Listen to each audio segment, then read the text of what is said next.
With 21 days and 21 easy steps, this guide will make you ready to build long-term wealth, and not only is it going to be easy, but by following all these steps in the next 3 weeks, you will already do what 99% of people are not able to. I'm Rick, everyone. Welcome to the channel. I hope you had a wonderful day so far. So let's make it even better by creating a financial legacy. And by the way, you can download a PDF one-pager of this challenge for free from scanning the QR code here or from the description below. And since it's a free gift, please be nice and smash the like button for me, will you?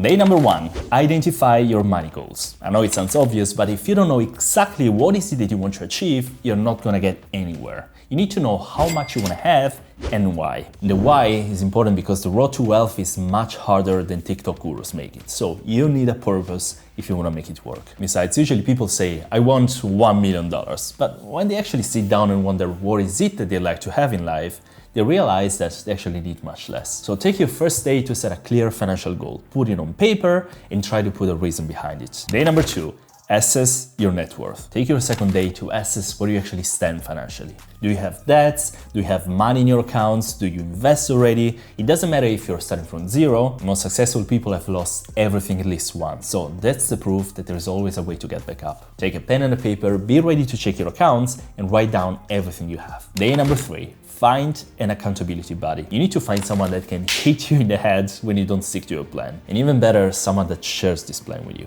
For example, my wife is my partner in this journey, and we have defined together what our goal is and how we're gonna achieve it. If you don't have someone so close as a partner or a wife, at least share your plan with a friend or family member who can hold you accountable to following through. Day number 4, choose business or employment. On day 4, ask yourself if you wanna get to the money goal through employment or through opening a business. Obviously, a business is going to incur many more risks and stepbacks. It can go bad, it's harder, but can also be more remunerative. Nevertheless, don't decide based on how fast you can make money with it, decide based on your personality. Either you are an entrepreneur kind of guy or a safe job kind of guy, and there is nothing wrong with any of them. Day number 5, make yourself irreplaceable. These days, you ask yourself how you can acquire more skills in a way that is going to increase your income for the rest of your life. An additional qualification might cost you $500, maybe $1,000, but you can manage to earn 100, 200, maybe 500 more dollars every month for the rest of your life. For example, are you a waiter? Waiters earn an average of $30,000 per year. A sommelier course with a formal certification through the Court of Master Sommeliers costs anywhere from $600 to $1,200. But then the average salary moves from $30,000 to over $60,000 per year. So consider an initial investment if you know you're gonna be able to leverage that qualification to earn more in the future.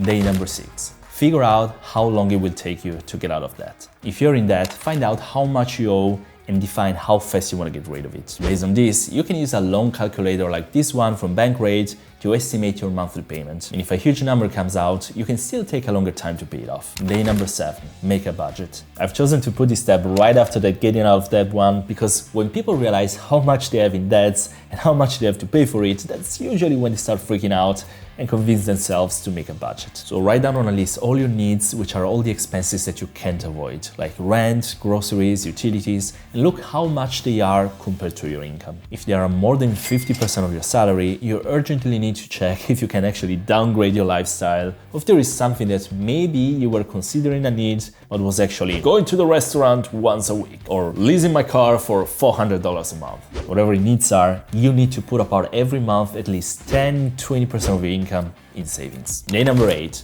open a high-yield savings account. These days, when you open an account for your future savings, and that's exactly where the 10-20% of your income is going to go. And by that, I mean every month, right after you get your paycheck. Why right after? Because if you don't believe in magic and things disappearing in the air, that's exactly what's gonna happen to your money if you don't put it aside where you can't touch it. And by the way, thanks to the Fed that are still raising interest rates, even high-yield savings accounts are now giving up to 5% per year, which is more than what most people actually get from the stock market. Day number 9, automate your savings. Out of sight, out of mind is what they say. And while that's true for me when I think about tiramisu, this is also true for money more than anything else. The biggest mistake you can make is to trust yourself. Right on, I'm managing to offend everyone and show I have no trust in humankind while giving financial tips.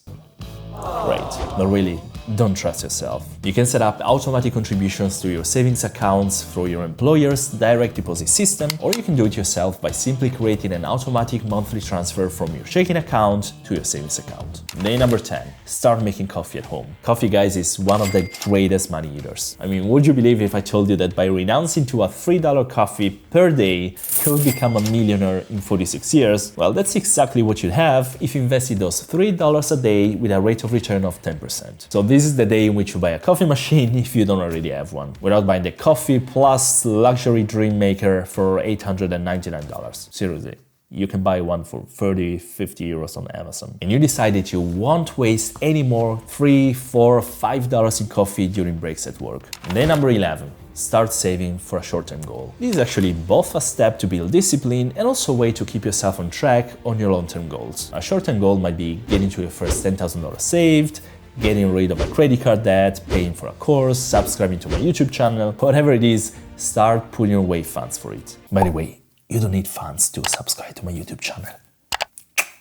It's okay to start small because getting into the habit of saving regularly takes time, but you need to start somewhere. Day number 12. Start building an emergency fund. Setting aside money in a so-called emergency fund will help you cover unexpected expenses, such as a car repair or a surprise medical bill, without taking on debt. Put aside as much as you can over the 10-20% of your income that we talked about before until you get to 3 to 6 months worth of living expenses. Day number 13. Calculate your credit utilization ratio. If you use a credit card, your credit utilization ratio is the ratio between how much you spend with your credit cards and how much you actually have available as a limit. This ratio accounts for up to 30% of your credit score. So it's extremely important actually, because it's going to influence how easy you're going to get loans and credits in the future and with which interest rate you're going to get them. So sum up all your credit card monthly expenses, divide it by the sum of your credit limits, and you'll get it. If it's higher than 30%, you need to reduce your expenses to bring it down. Day number 14. Fund your health savings account. The HSA is a great opportunity to save for the future, and if you're not enrolled so far, you should definitely use this day to open one. To do it, you can research HSA providers online, check with your health insurance company,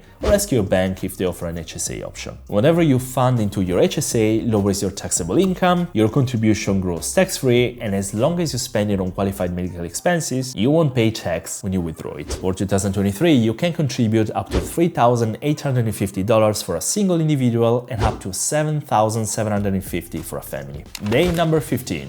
Open a 401k. A 401k is a great employer-sponsored retirement account, and I talked about it many times in my video. You open it through your employer, and for every dollar that you contribute to it, the employer is also going to contribute and match it with up to $1 himself. So it's free money. For 2023, the 401k contribution limit is $22,500 or $30,000 if you're age 50 or older. Day number 16. Sign up to my YouTube channel. No, wait, this is day number 0. It's actually today. Yeah, you can subscribe, it's free, and in my videos I share what I learn on finance and investing, my own experiences, so that you don't have to make the same mistakes that I make and can invest and make money much faster than me. So by subscribing, you can enjoy free content, I'm motivated to keep working, and everybody's happy. Hooray! Day number 17. Consolidate your debts. If you're struggling to pay off your credit card debts, you may manage to get rid of them faster by consolidating the debts using a personal loan. You get one loan, you use it to pay off all your credit card balances, then you cut those credit cards and you concentrate on paying down the loan itself, which typically has a much lower interest rate. This system is good and fine, but hides a big risk. If you make a loan to get rid of credit card debts, but then you start getting into more debt with the credit cards, well, you're just creating a debt on top of other debts. Day number 18. Start investing. You need to download an app like Webull, Robinhood, M1 Finance if you're in the US, or Trade Republic, DeGiro, Trading212 if you're in Europe, and register to it. You literally need 20 minutes for the whole thing, but believe me, it's going to change your life forever for the best. And the best moment to start investing is now. Literally now. The earlier you start investing, the more time your money has to grow and compound. So how and where to invest? My whole channel is dedicated to this, but you can start by watching my complete guide on investing in ETFs.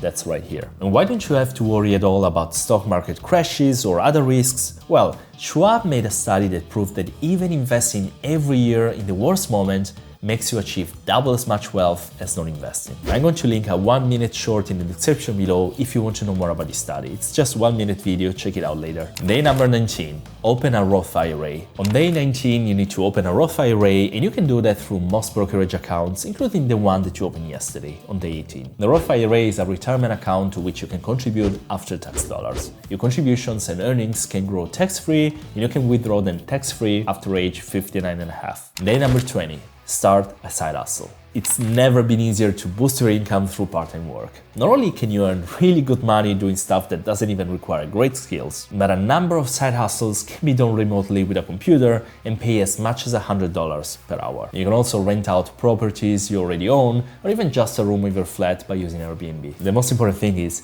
be aware of side hustle YouTubers or TikTokers. Most of them are gonna sell you fake dreams of making thousands of dollars every day by making ambient videos on YouTube, selling dirty socks, or doing other weird stuff. Most of that is terrible advice given from people that never tried themselves. Last day, day number 21, pick up a personal finance book. Reading a good book is 1,000,000 times better than whatever YouTube video you'll ever see, except mine, of course.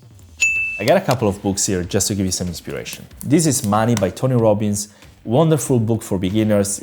Tony Robbins is actually more of a life coach and a motivator, but in this book he interviews all important financial personalities of our time, so you're gonna get a lot of value out of here. If instead you're a bit more into getting clever with work and time, read The 4-Hour Workweek by Timothy Ferriss. If you instead are already deep into finance and investing, you can read The Changing World Order by Ray Dalio. Formidable billionaire investor, which by the way has a tremendous following on social media now. So go and check it out, it's totally worth it. I hope you enjoyed the video, guys. If you did, subscribe to my channel and drop a beautiful like to this video. I'm gonna put 2 videos here that you can start with if you wanna start with investing. And apart from this, I wish you a great evening.